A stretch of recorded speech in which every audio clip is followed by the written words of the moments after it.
everyone, welcome to The Point. Let me tell you what happened this week. On the first, varsity and junior varsity girls golf in Blair varsity tied with Scott and junior varsity won. On the second, football, Elkhorn made an epic comeback against Blair with an ending score of 49-42. On the third, Elkhorn beat Waverly and Lincoln Pius 10 lost to Grand Island Northwest in volleyball. And on the sixth, varsity tennis lost 8-1, but JV won at Gretna.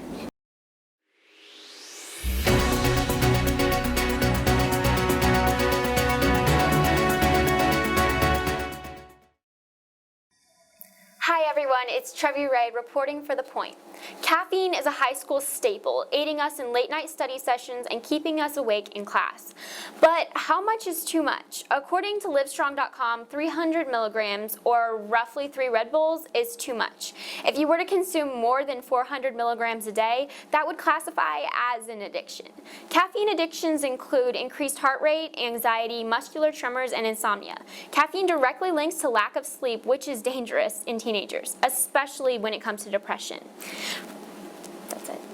Well, I can speak to this on 2 points. One, I grew up and we just never had soda in the house. Not that we're health freaks or anything like that, but we just didn't have it. And I don't know, I never remember being very sick. I never remember feeling very bad. I always had a ton of energy.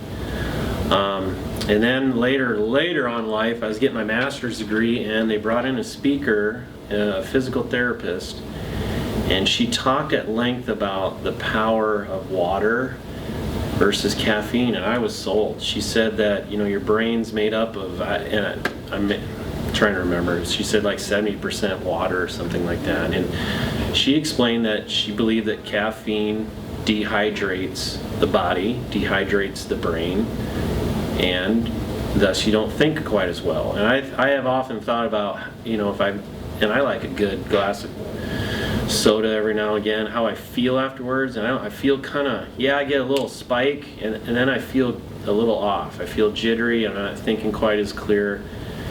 And I just was kind of convinced that maybe as much pop as I see students drinking, I'm wondering how effective or how successful they could be if maybe they just didn't include that during the school day or during their life at all.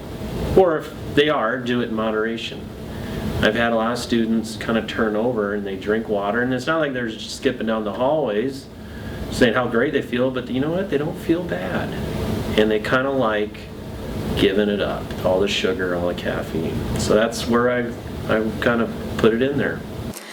For some of us, 8 hours of sleep is nearly impossible. So if you can, keep it to 100 to 200 milligrams a day. You'll probably be okay.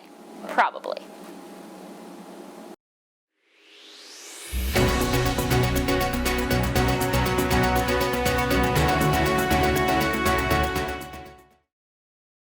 Learning the role is one of the most important parts of the musical. Eric has the story on ours right now.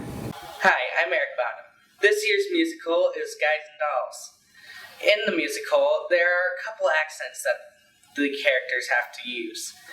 We talked to a couple people. We talked to Miss Thompson about how they're doing on the accents. Yeah, so there's a few different characters. The show takes place in New York, so there's a number of different characters that have different accents, and some more pronounced than others. So last night we worked with a dialect coach for the first time. She came in and gave some tidbits, especially to our boys who are called the crap shooters. They are gamblers in New York in the 1940s, and they have a very pronounced accent, and some of our other characters do as well. And so she's working with them on vowel modification and kind of rules to follow to make sure that their accents are coming out authentically. We also talked to Will Hostrider, one of the leads, about how he was learning the accents. Thankfully tonight actually we have this lady coming in, and she's helping us out with our accents and helping us become more style of New York, so looking forward to that.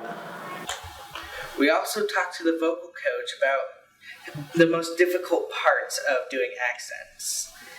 She said that the most difficult part is when you realize that it's all fake, but it's supposed to sound fake. And you gotta get out of your comfort zone to try to put into it.